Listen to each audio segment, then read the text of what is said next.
Salmo capítulo 2, você pode abrir a sua Bíblia aí aonde você está.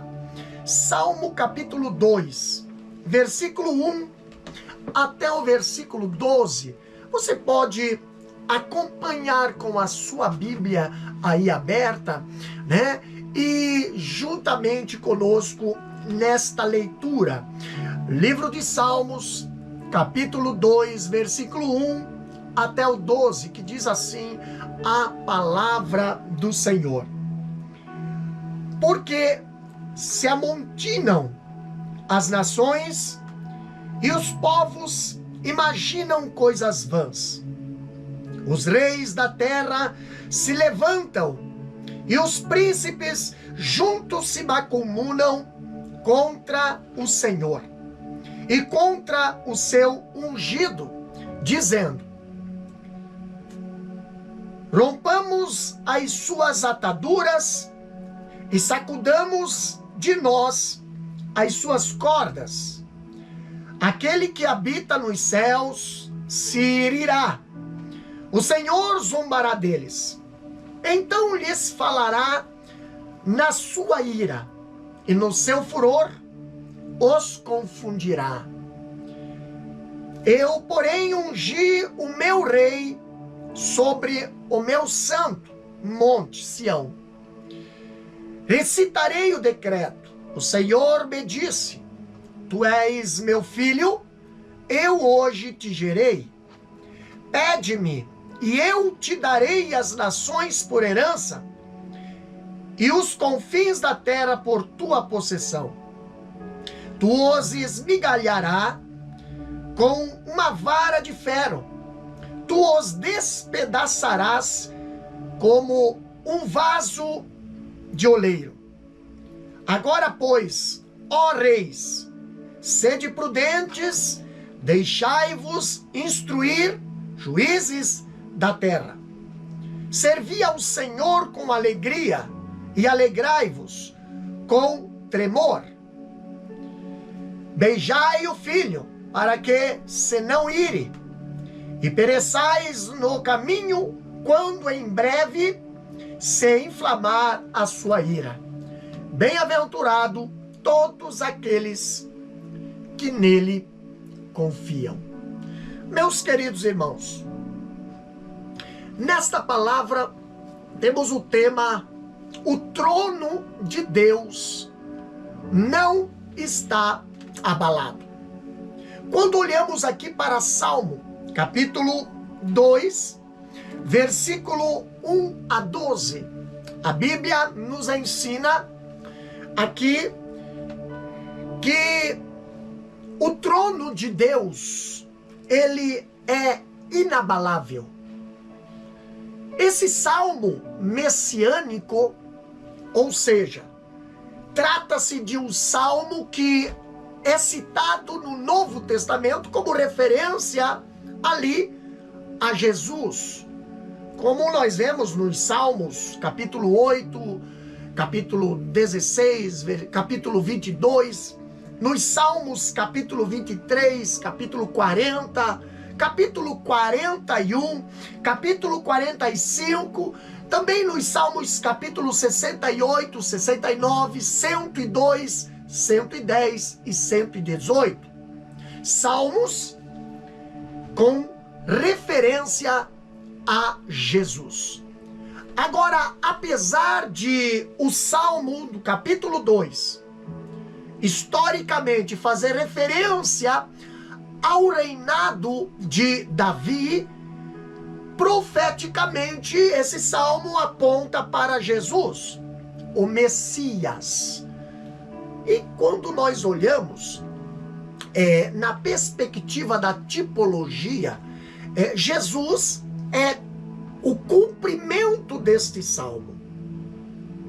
Na tipologia, na perspectiva da tipologia, que é o mais citado no Novo Testamento. Quando olhamos, isso é, há 18 referências a ele no Novo Testamento. Mas, se nós prestarmos atenção, quando olharmos com os olhos mais aprofundados neste salmo, nós encontramos aqui alguns fatos que podemos destacar nesse salmo. Primeiro, nós vemos no capítulo 2, do versículo 1 ao 3, nós vemos a conspiração da terra. Quando olhamos para o versículo 4 até o versículo 9, nós vemos o riso do céu. E, a partir dali, o conselho de Deus, né? Do versículo 10 até o 12. A autoria dele não aparece nas introdução, mas conforme Atos, capítulo 4, versículo 25 e o versículo 26, Davi é o autor. Então, Jesus é o Filho de Deus, o filho de Davi, em quem as promessas dadas a Davi se cumpriram. Então, assim como no Salmo capítulo 1, do estudo que nós fizemos anterior, ele começa com a palavra bem-aventurado. Já o Salmo capítulo 2, presta atenção e dá uma olhada aí, confira aí com a sua Bíblia. No Salmos capítulo 2, já termina com essa mesma palavra, bem-aventurados. Então, 3 oradores aqui estão representados: o próprio salmista, o Senhor e o Rei. Nos versículos 1 até o 3, que nós acabamos de ler, nós olhamos aqui, o salmista vê a revolta das nações contra o Senhor e contra o seu ungido, ou seja, os reis contra o rei. Ao passo que, a partir dos versículos 4 até o 6, do capítulo 2, ele vê o menosprezo divino. O salmista aqui, ele vê o menosprezo divino, o desprezo divino, a futilidade da revolta à luz do poder soberano de Deus, e o ouve declarar que ele colocou o seu rei sobre o seu santo monte, Sião. Também olhamos para o versículo 7 do capítulo 2 até o versículo 9.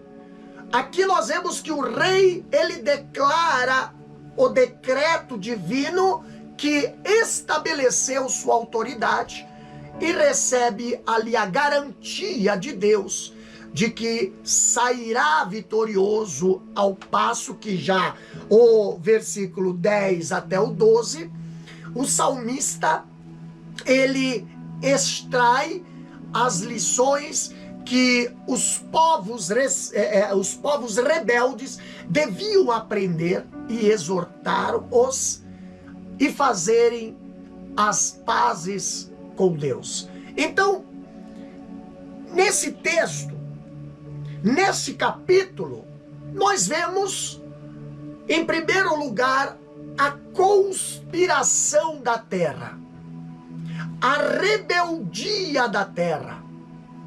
Capítulo 2, versículo 1 até o 3, vamos ler agora passo a passo e meditar um pouquinho no que a palavra de Deus estará aqui nos ensinando. Salmos capítulo 2, versículo 1 até o 3, até o 3, que diz assim: porque se amontinam as nações e os povos, imaginam coisas vãs. Os reis da terra se levantam e os príncipes junto se mancomunam contra o Senhor e contra o seu ungido, dizendo: rompamos as suas ataduras e sacudamos de nós as suas cordas. Queridos que nos ouvem, enquanto os piedosos estão meditando na palavra do Senhor, a palavra de Deus, a terra está rebelada contra o céu e os homens aqui estão conspirando contra Deus.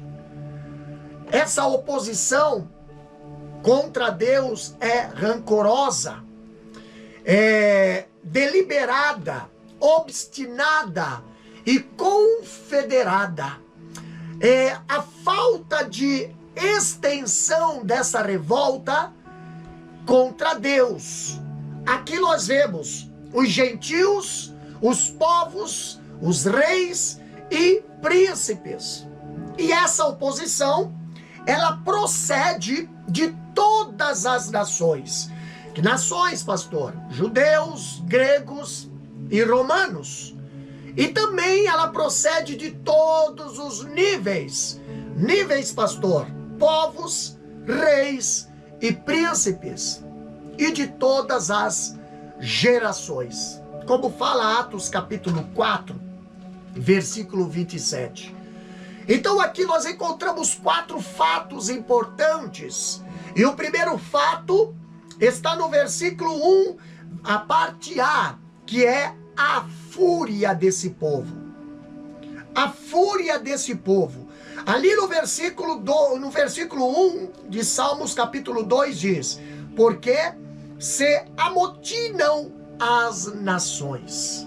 Em outra tradução, a Bíblia está dizendo: porque se enfurecem os gentios. As nações gentílicas, elas estão furiosas e se amotinam não uma contra as outras.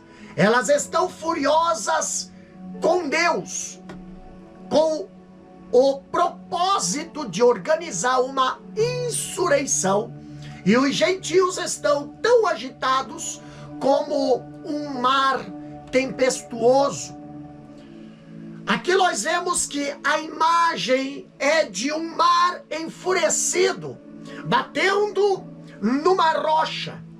Quem já foi à beira do mar vê como com grande força as ondas elas batem nas rochas. Então a massa da humanidade, ela está conspirando para quê?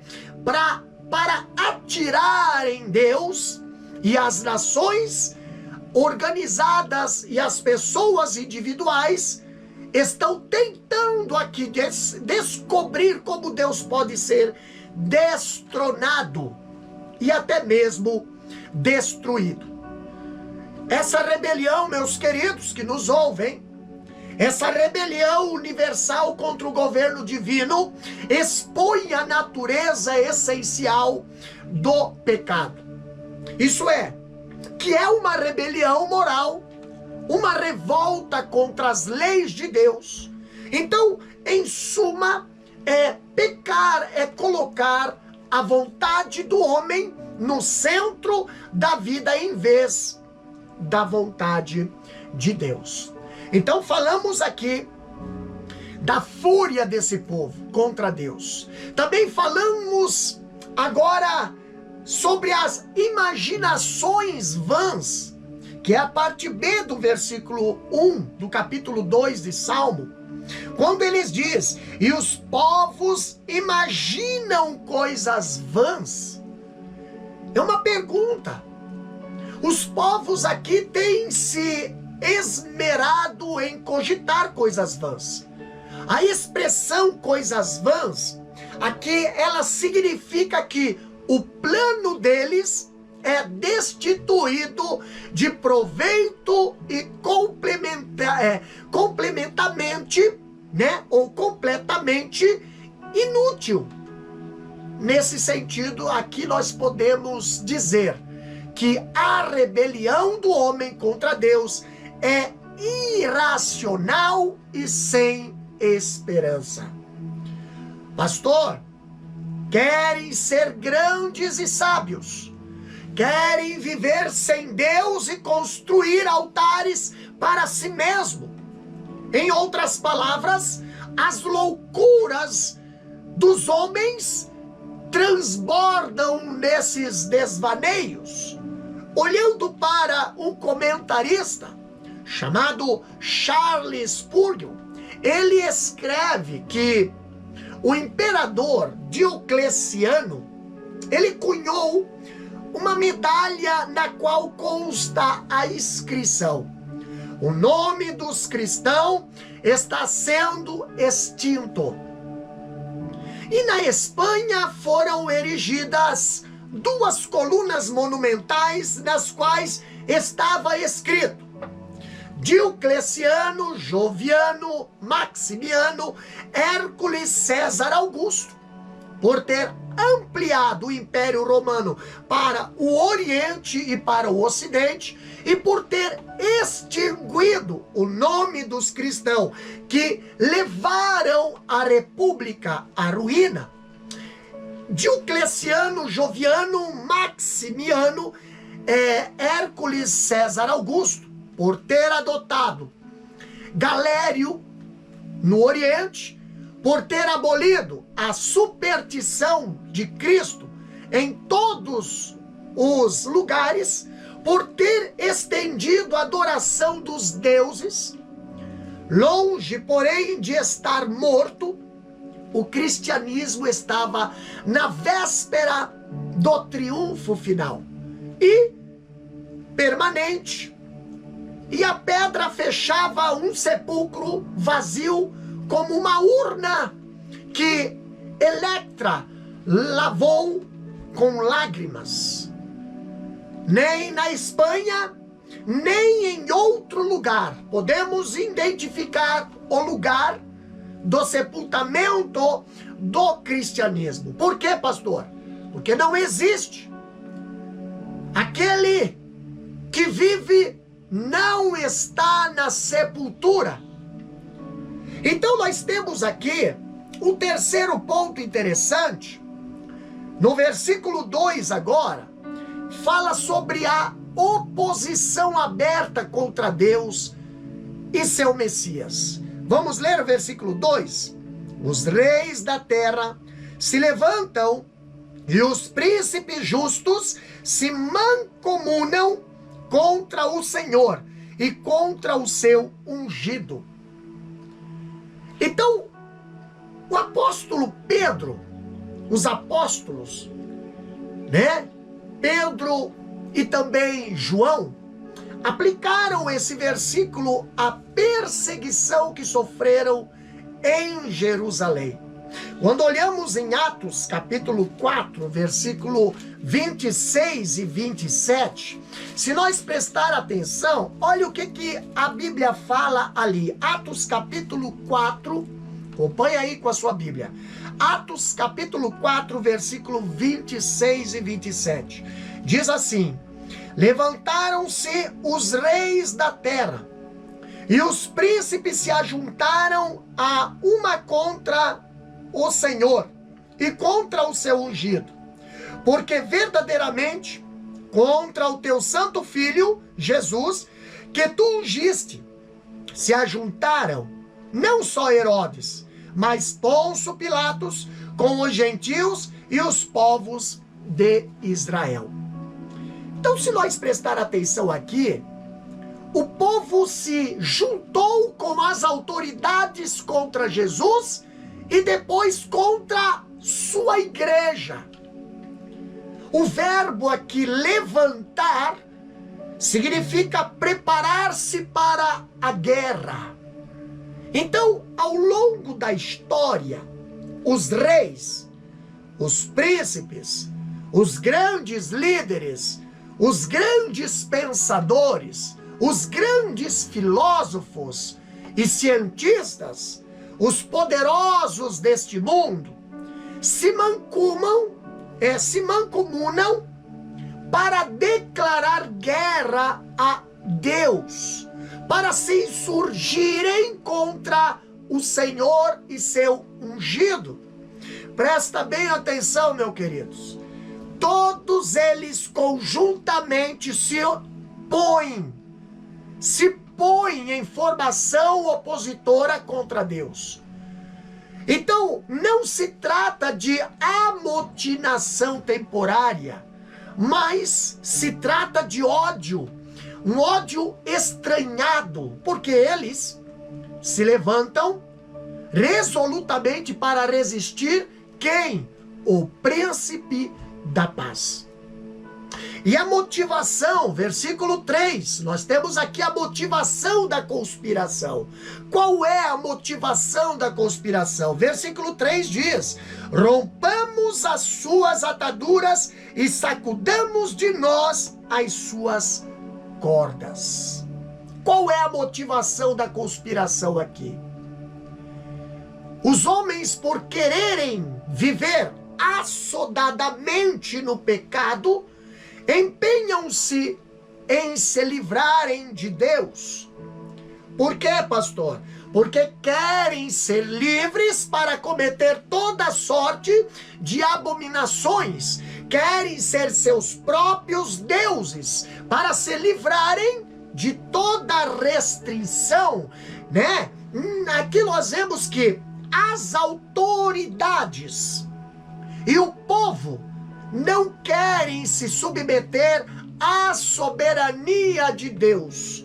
Não querem submeter à soberania de Deus e também nem aos limites impostos pela palavra de Deus.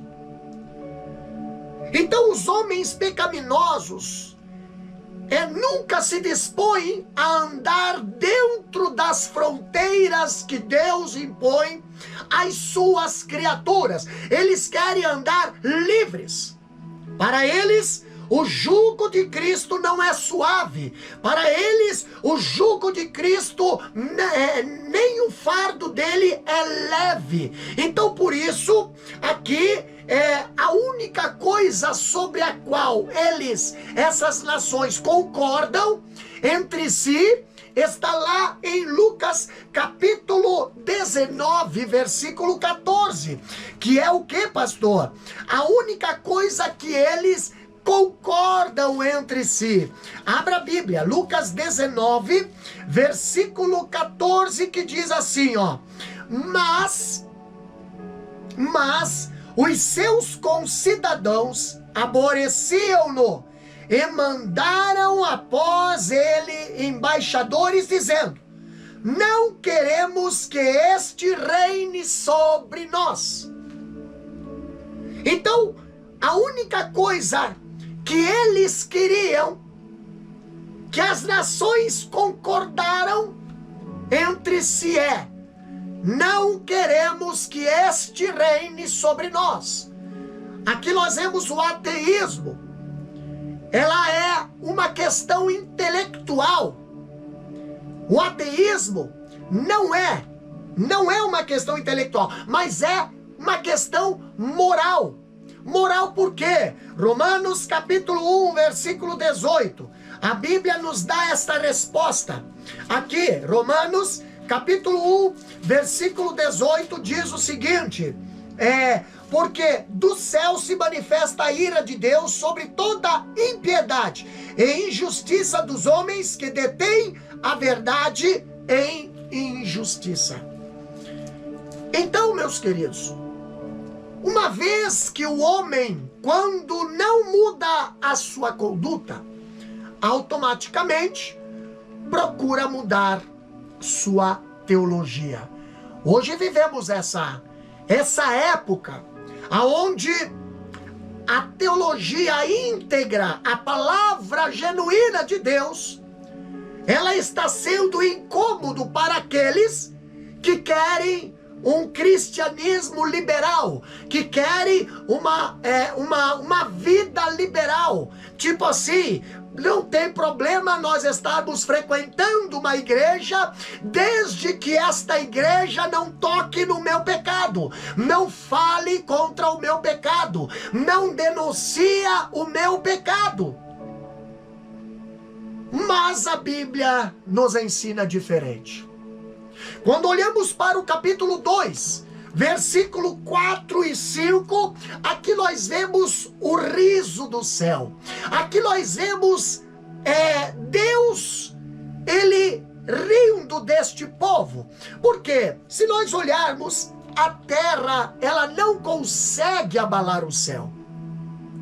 A fúria dos homens aqui nessa terra só consegue produzir o riso do desprezo de Deus. Por quê, meus queridos? Porque ninguém pode lutar contra o Todo-Poderoso e prevalecer. Não! Nós temos aqui alguns fatos interessantes. Quando olhamos para o Salmo capítulo 2, versículo 4, aqui a Bíblia nos apresenta o riso de Deus. Capítulo 2, versículo 4 fala o seguinte: aquele que habita nos céus se rirá, o Senhor zombará deles. Em outra tradução diz: rir-se aquele que habita nos céus, o Senhor zomba deles. Pastor, Deus reage com humor, Deus reage com desdém à conspiração enfurecida da terra. Ele não está nem um pouco ameaçado pelos líderes e pelas pessoas que fingem que ele não existe. E não há conselho nem trama que prevalece contra o Senhor. O braço da carne não pode desafiar o braço onipotente de Deus e abalar o seu trono. Tanto que ele olha do céu e ri. Ele olha do céu zombando desses insolentes. Deus, ele envia um vento e os ímpios se tornam como palha que o vento dispersa. E a alegria do ímpio se desfaz na terra quando Deus se ri do seu céu. Quando olhamos aqui em 1 Coríntios capítulo 1, versículo 20, a Bíblia fala que Deus confunde os sábios. Também nós vemos em Colossenses capítulo 2, versículo 15, em Apocalipse capítulo 11, versículo 18, e Apocalipse capítulo 18, versículo 20, a Bíblia fala: os céus triunfam sobre os principados arrogantes. Então nada pode abalar o céu. Nenhuma fortaleza dessa terra pode abalar o céu.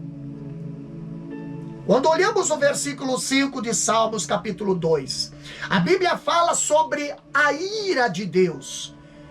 Ali, o versículo diz: então lhes falará na sua ira, e no seu furor os confundirá.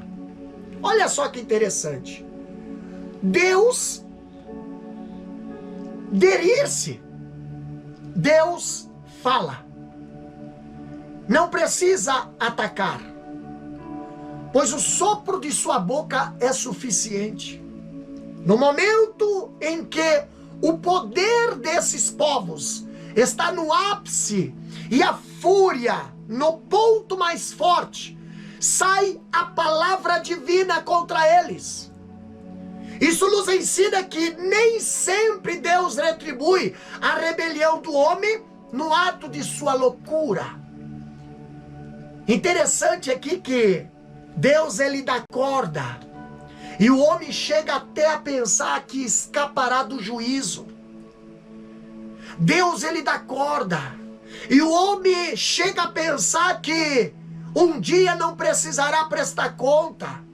Essa vida de faz de conta, essa vida de superficialidade, essa vida de religiosidade, que muitas das vezes as redes sociais apresenta, mas um dia essa hipocrisia vai ser colocado, vai ser desmascarado.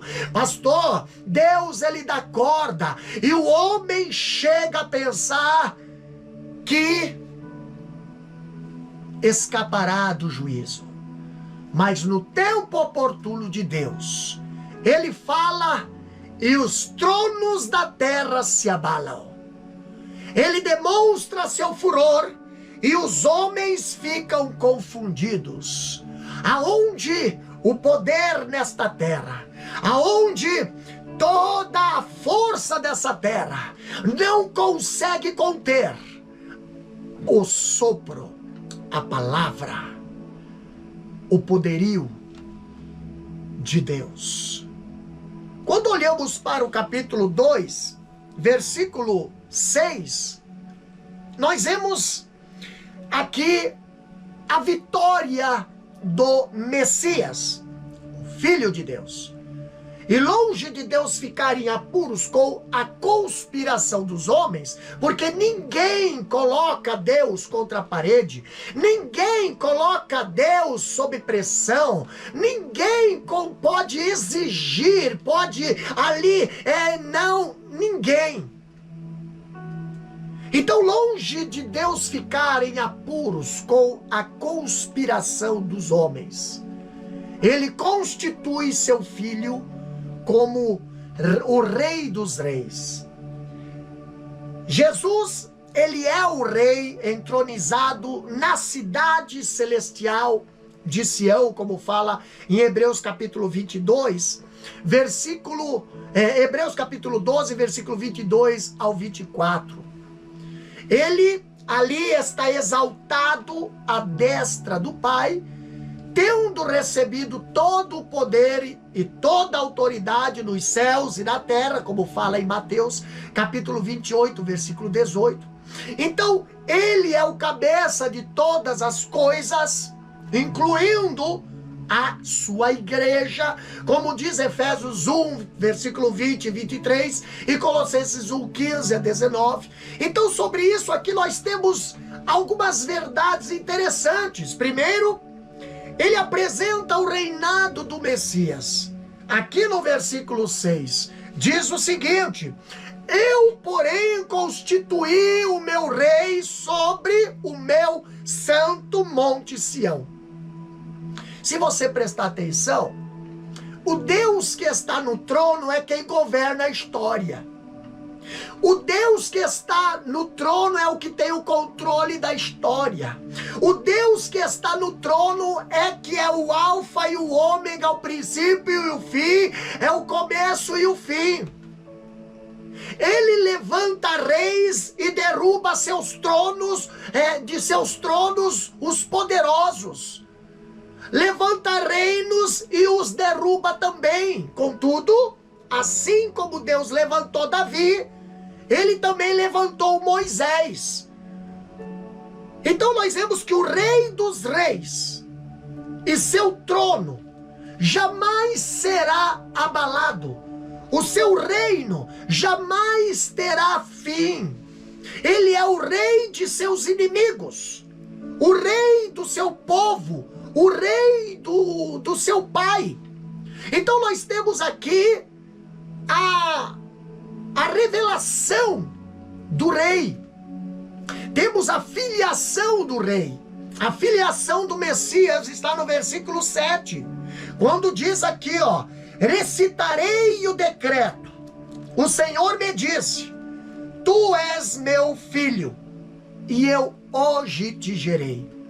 Amados, quando nós olhamos para a filiação do Messias, aqui no livro de Salmo, o salmista aqui dizendo: proclamarei o decreto do Senhor.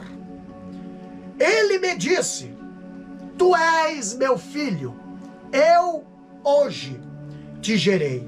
Aqui, se nós prestarmos bem atenção, aqui Deus não discute nem faz consulta.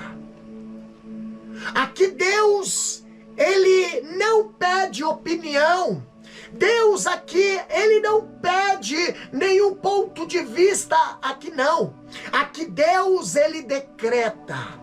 Em outras palavras, o reinado do Messias é constituído mediante um decreto eterno de Deus. Está posto neste versículo o que também é um dos maiores mistérios do cristianismo. Mas que mistério é esse, pastor Davi? Como Deus, o Filho, é eternamente gerado do Pai. Como homem, é gerado por obra do Espírito Santo. O Pai, o Filho e o Espírito Santo são um.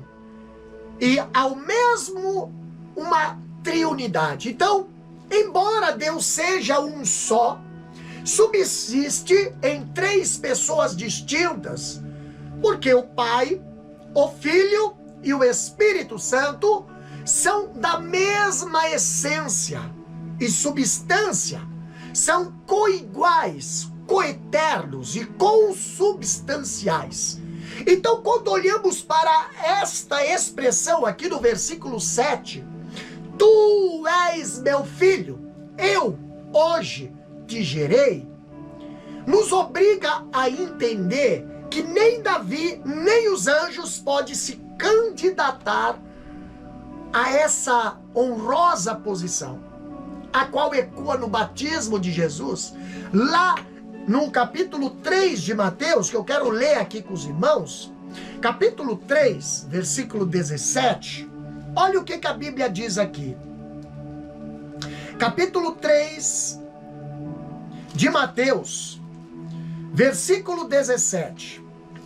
Aqui nós temos o batismo de Jesus, que diz bem assim: e eis que uma voz dos céus dizia, olha só o que a Bíblia fala, este é o meu filho amado, em quem me comprazo. Vocês estão prestando atenção? Estamos falando aqui do capítulo 2 de Salmo. Agora estamos no versículo 7, tá? Então, pega a sua Bíblia aí e acompanhe. Olha o que a Bíblia fala. Aqui, essa voz, ela ecoou no batismo de Jesus. Mas se nós olharmos para Mateus, eu estava aqui agora em Mateus, deixa eu voltar aqui, para Mateus capítulo 17, versículo 5, essa voz ecoou novamente, lá na transfiguração. Olha o que diz aqui Mateus capítulo 17, versículo 5. E estando ele ainda a falar, eis que uma nuvem luminosa os cobriu. E da nuvem saiu uma voz que dizia, olha só, este é o meu filho amado, em quem me comprazo, escutai-o. Então, essas palavras são aplicadas também na ressurreição de Jesus pelo apóstolo Paulo, em seu sermão lá em Antioquia da Psídia, em Atos capítulo 13, versículo 33. E também, se nós formos olhar o escritor aos Hebreus, em relação à filiação de Jesus como sendo superior aos anjos, lá em Hebreus capítulo 1, versículo 5, então como em Cristo ter sido feito sumo sacerdote pela própria ação de Deus, em Hebreus 5 e 5. Então, outra coisa que nós vemos aqui, além da filiação do Messias, apresentada aqui pelo salmista, nós vemos também o salmista apresentando a herança do Messias. Versículo 8, olha o que diz: pede-me e eu te darei as nações por herança e os confins da terra por tua possessão. Então aqui o salmista está apresentando a herança do Messias. A herança do Messias. Pede-me e eu te darei as nações por herança e as extremidades da terra por tua possessão. Então o Filho, o Verbo divino, foi o agente da criação, como fala lá em João capítulo 1, versículo 3, né?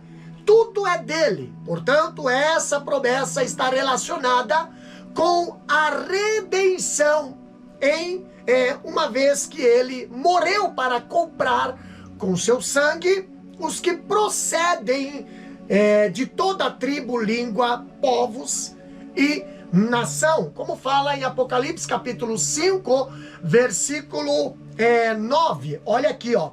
Apocalipse capítulo 5, versículo 9. Olha só o que diz.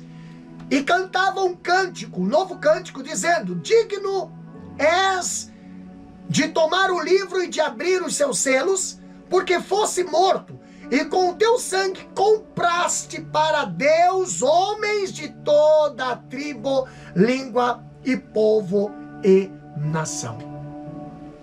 Vocês estão me entendendo?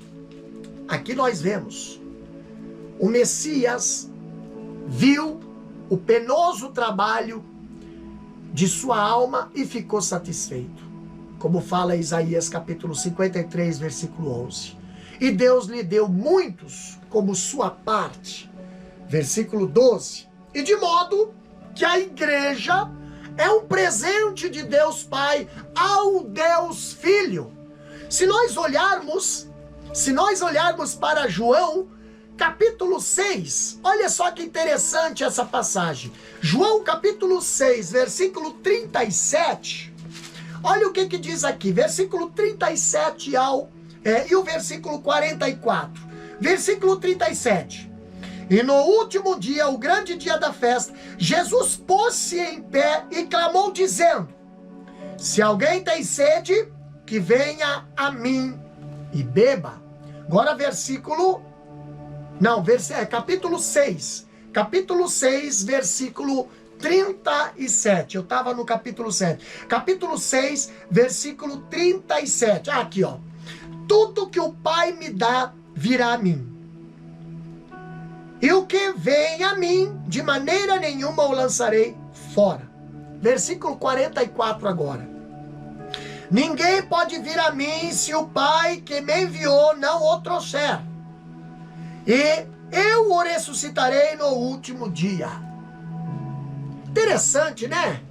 Que aqui nós vemos essa interpretação. É interessante que era costume entre os grandes reis dar a favorecidos o que eles pedissem. Nós temos exemplo lá em Esther, capítulo 5, versículo 6, e também Mateus, capítulo 14, versículo 7. Assim basta Jesus pedir para ter. Então aqui ele declara que os seus inimigos são a sua herança.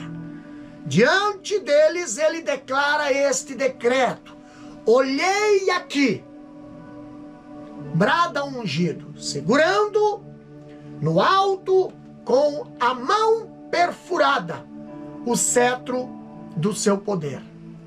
E ele me deu isto, não apenas o direito de ser rei, mas o poder de conquistar. Então, Deus, o Pai, prometeu domínio universal ao seu Filho, de modo que toda a terra se submeterá à sua autoridade e seu reino se estenderá de mar a mar. Outra colocação interessante aqui está no versículo 9, onde o salmista apresenta o governo do Messias. Ele diz, versículo 9: tu os esmigalharás com uma vara de ferro, tu os despedaçarás como um vaso de oleiro. Irmãos, em outra tradução diz: com vara de ferro as regerás e as despedaçarás como um vaso de oleiro. Aqui a vara tinha as funções de um cajado de pastor em dividir o rebanho, como fala Levítico capítulo 27, versículo 32, e também em Ezequiel capítulo 20, versículo 37. Também a vara também é usada como uma arma contra assaltantes, quando vemos no Salmo 23, versículo 4, né? Então veio assim a ser um símbolo de governo, com a tradução ali para cetro, né? Quando fala lá em Gênesis 49, versículo 10, que parece mais apropriado a esse papel construtivo num contexto de um rei, cetro em sua mão, né?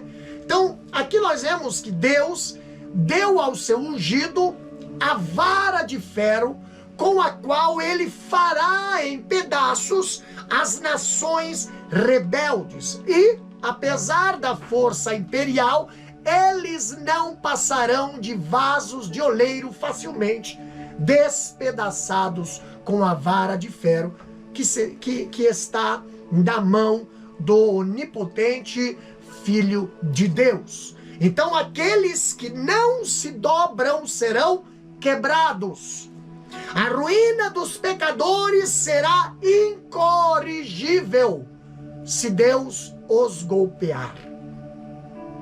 A ruína dos ímpios é certa, irresistível. A ruína dos ímpios é terrível, será completa, irrecuperável. Quando o apóstolo Paulo ele escreve, porque convém que ele, Cristo, reine até que haja posto todos os inimigos debaixo dos pés. 1 Coríntios capítulo 15, versículo 25. Nós temos aqui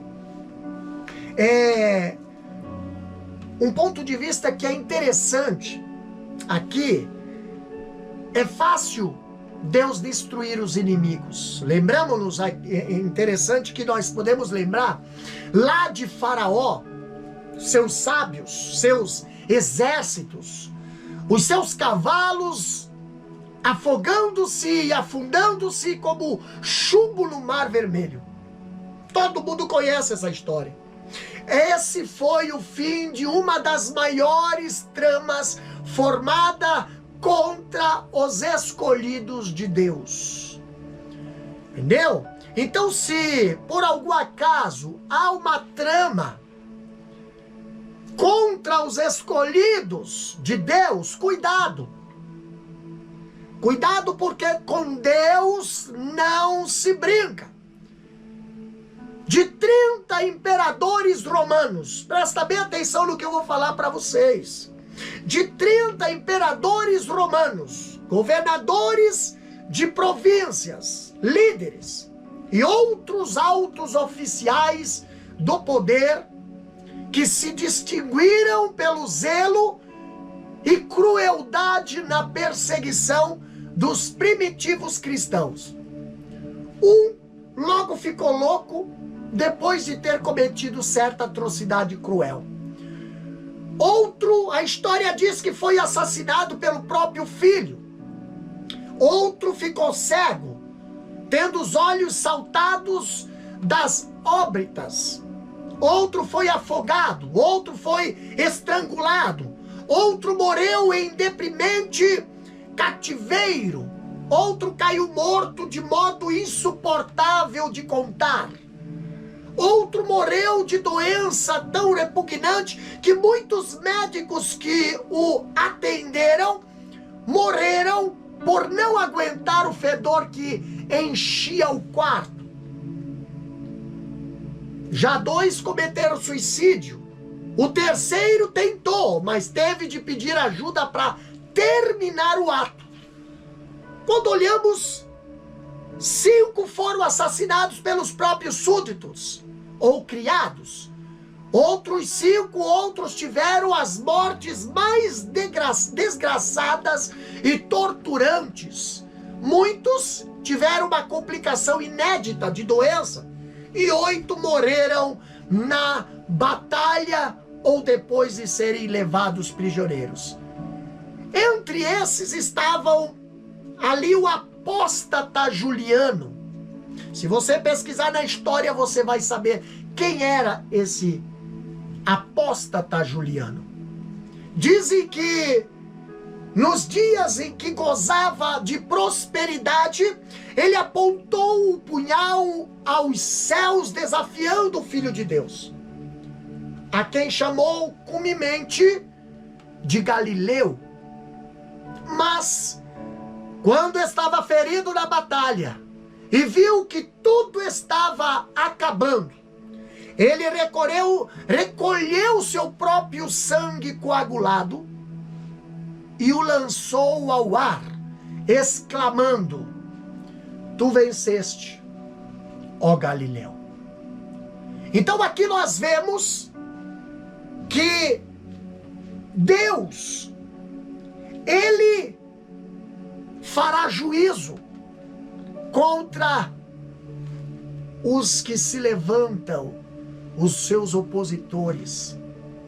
Mas também nós vemos no capítulo 2, versículo 10 ao 12, nós vemos o conselho de Deus. O conselho de Deus. Pastor, depois de Deus apresentar às nações o rei Messias, ele dá conselho às nações a se submeterem a ele. Se lembra lá na transfiguração, aquela voz que saiu de dentro da nuvem: este é o meu filho amado, segui-o.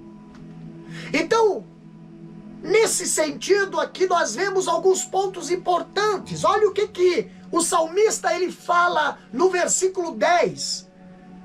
Agora, pois, ó reis, sede prudentes, deixai-vos instruir, juízes da terra.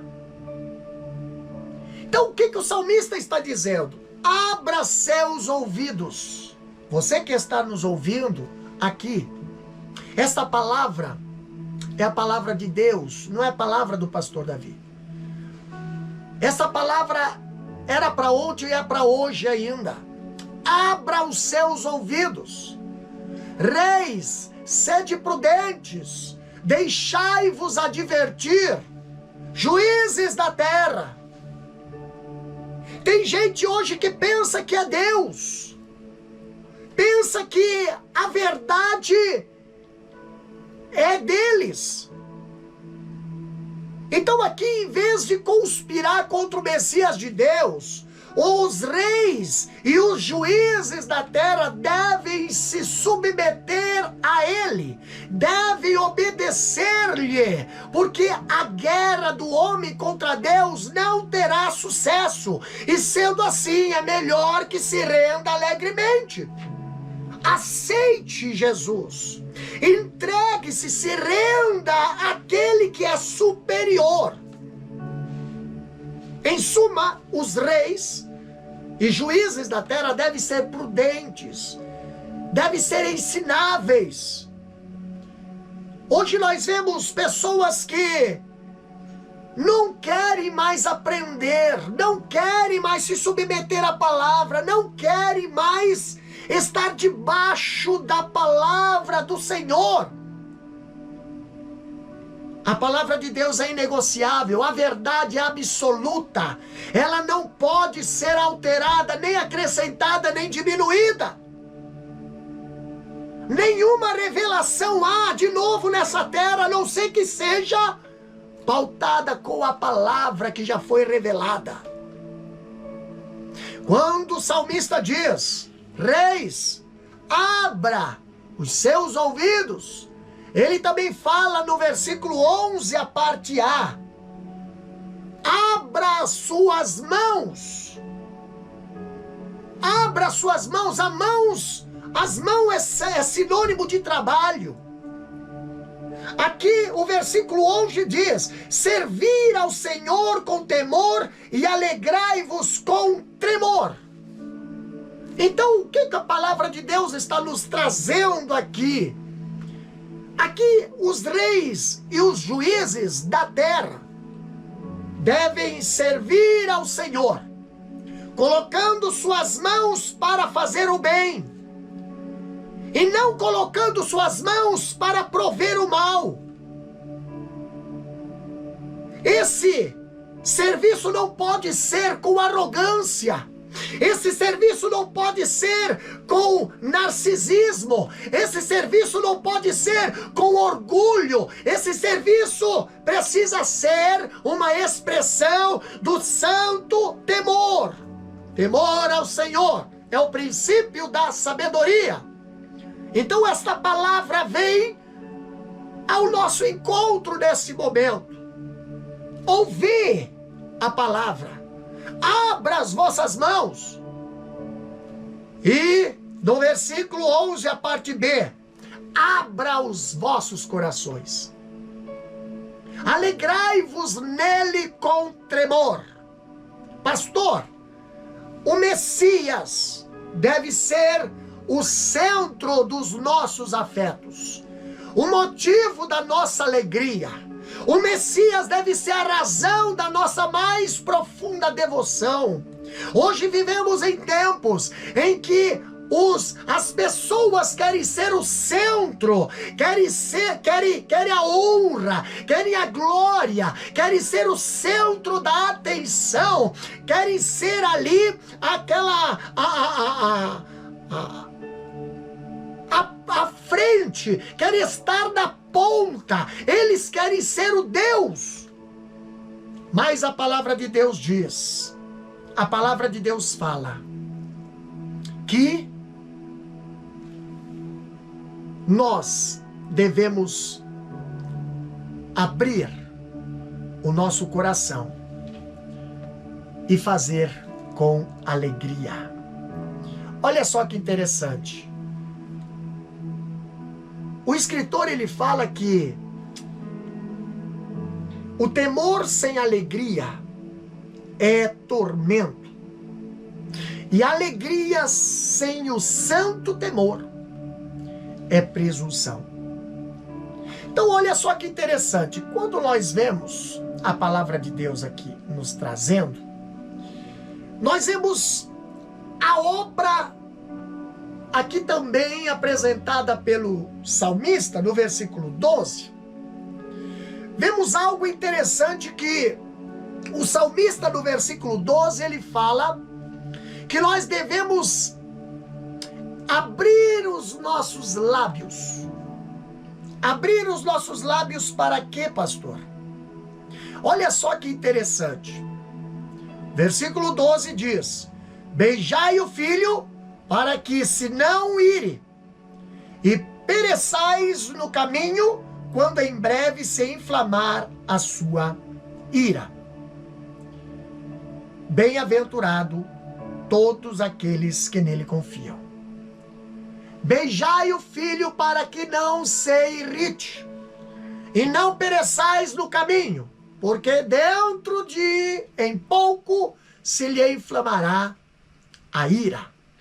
Olha só que interessante. Os homens, eles devem aqui beijar o filho, demonstrando a ele seu amor, em vez de rebelar-se contra ele. Quando olhamos aqui, essa palavra beijar o filho, que você está lendo aí na sua Bíblia, capítulo 2 de Salmo, versículo 12, ela é vista como uma homenagem submissa a ele, ou inclinar-se até o chão diante dele.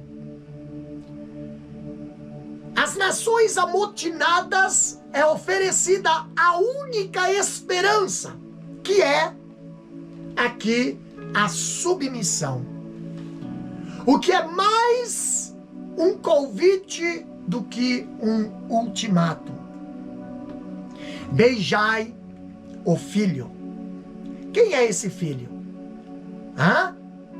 Quem é esse filho? Para que não se ire e pereçais no caminho, quando em breve se inflamar a sua ira. Quem é esse filho, pastor? E de que maneira nós devemos beijá-lo? Beijá-lo como Judas beijou? Beijá-lo como Judas beijou?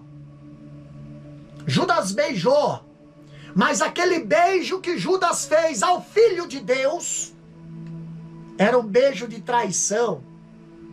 E Deus conhece o coração quando quer fazer algo, mas no coração tem traição. Não é submissão, é traição. Então a graça irrompe completamente na linha final. Queridos, aqueles que se levantarem contra o Filho enfrentarão a sua ira.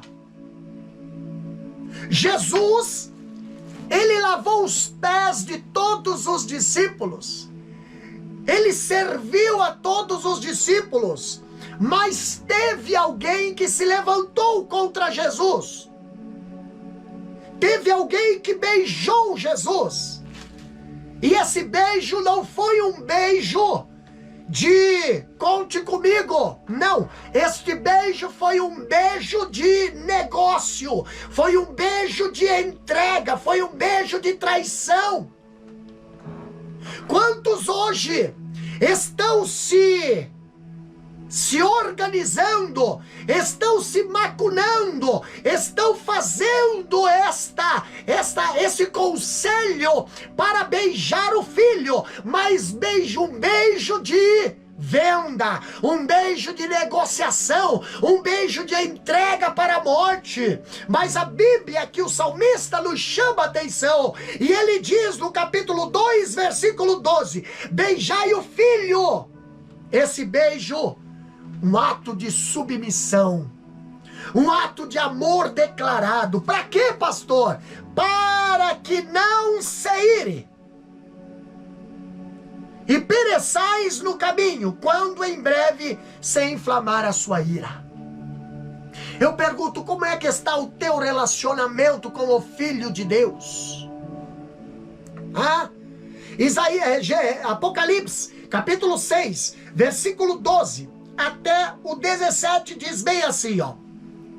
E havendo aberto o sexto selo, olhei e eis que houve um grande tremor de terra, e o sol tornou-se negro como saco de cilício, e a lua tornou-se como sangue, e as estrelas do céu caíram sobre a terra, como quando a figueira lança de si os seus figos verdes, abalada por um vento forte.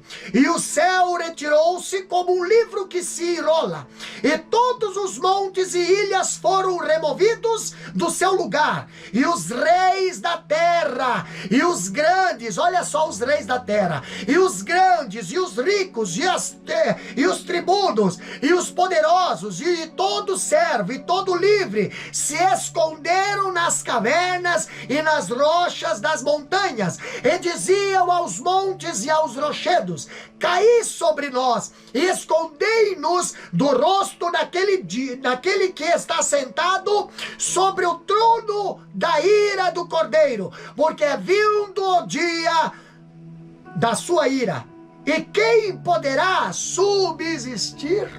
Meu Deus! Agora você entende o que significa este versículo do salmista, capítulo 2, versículo 12? Beijai o filho. Para quê, pastor? Para que se não ire e pereçais no caminho, quando em breve se inflamar a sua ira.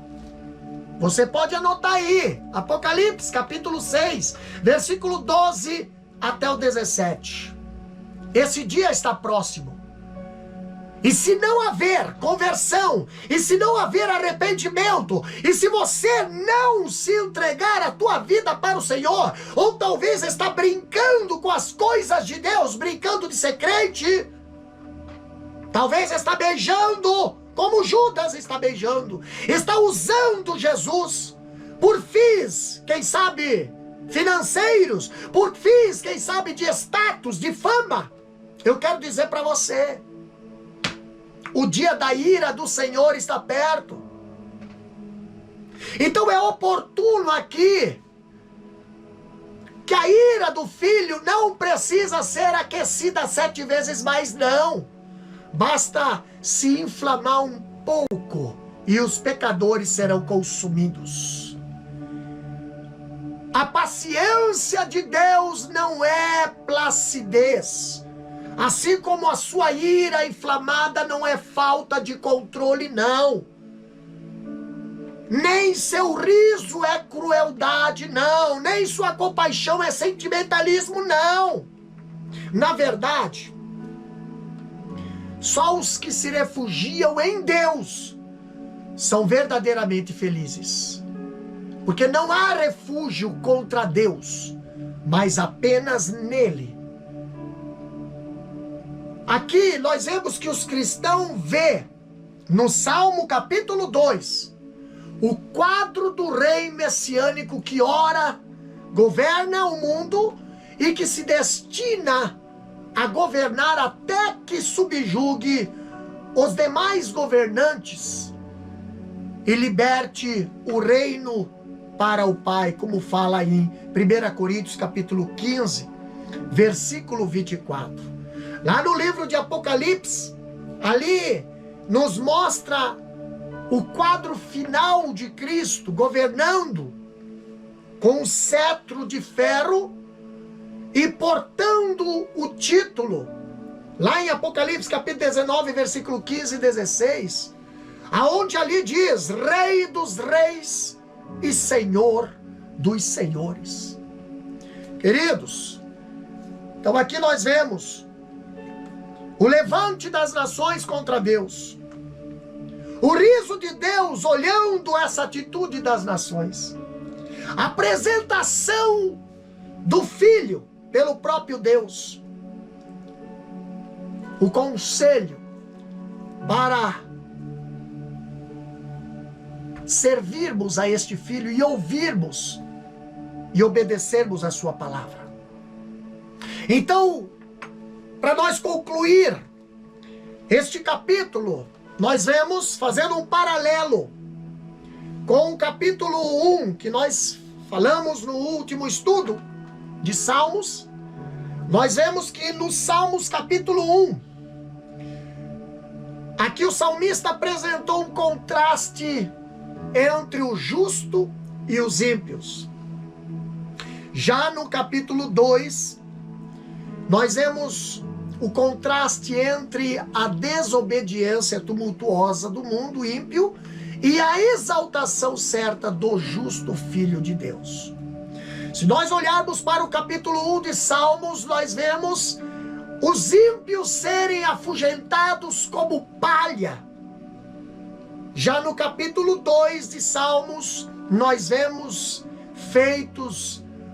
os ímpios feitos em pedaços como vasos do oleiro.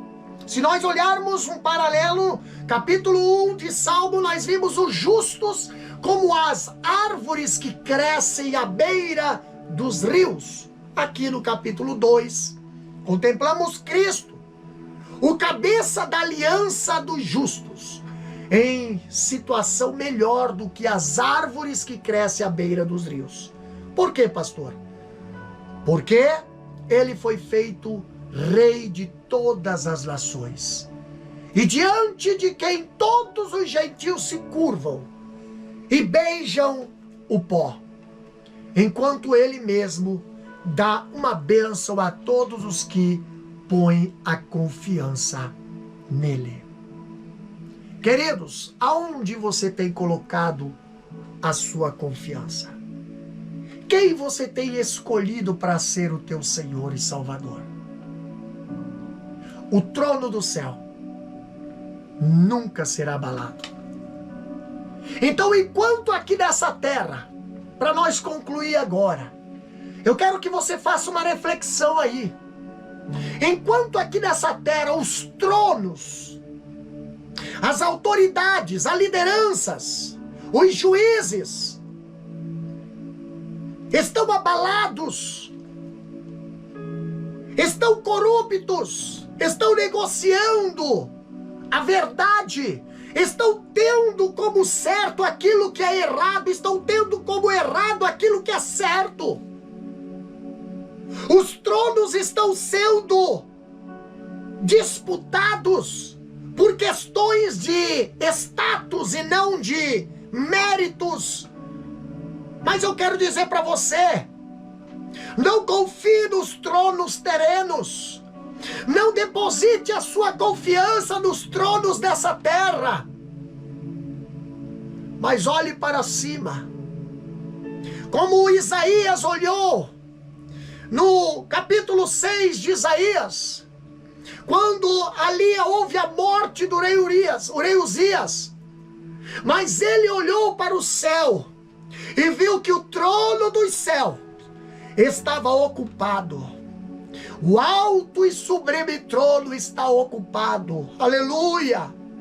Aqui nessa terra, os tronos estão abalados, as potências estão abaladas. Você olha e você vê guerras, rumores de guerras, injustiças, incompreensões, traições. Mas você olha para o céu, ainda há o Rei dos Reis e Senhor dos Senhores, e Ele está sentado no trono.